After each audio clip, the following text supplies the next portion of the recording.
Hello students, today we will study our second chapter of democratic politics, federalism.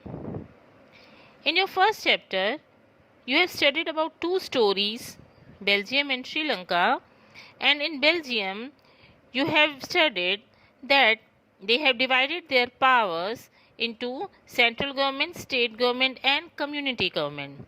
So, this is also known as federal division of power.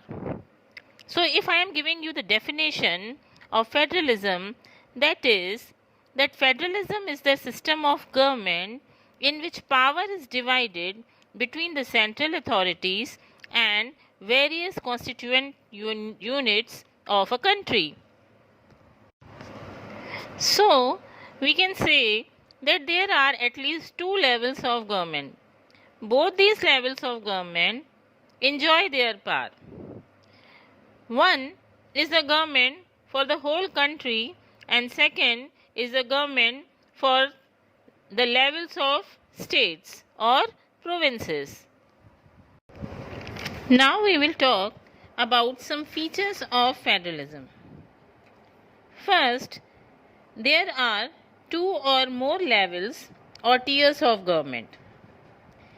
Second feature is that each level of government has its own jurisdiction in specific matters of legislation, taxation, and administration. I will explain this feature through example. For example, there is a boy Ram. He is citizen of India and he lives in West Bengal. Now, he has two set of identities. He belongs to the country as well as he belongs to his region. Now each region has a separate system of government, powers and responsibilities which every people of that region had to follow. Third feature is the existence and authority of each tier of government is constitutionally guaranteed. This means that the Constitution of India has already decided that which decision should be taken by central government and which decision should be taken by state government. Fourth feature is that if they want to change any fundamental provision, then one level of government cannot change it.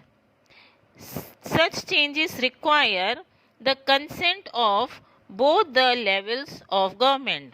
That means any one level of government cannot decide the changes of power sharing. Fifth feature is courts have the power to interpret the constitution and power of different levels of government. That means that if there is any dispute between central and state government, the court will sort out their dispute. Next feature is that sources of revenue for each level of government are clearly specified in the constitution. Now the last feature of federalism is that federalism has two objectives.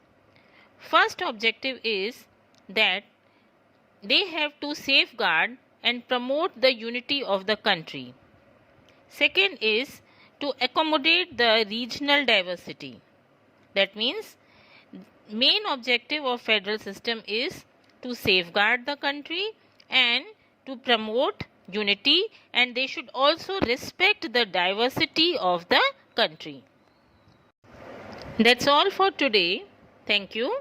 Stay home, stay safe.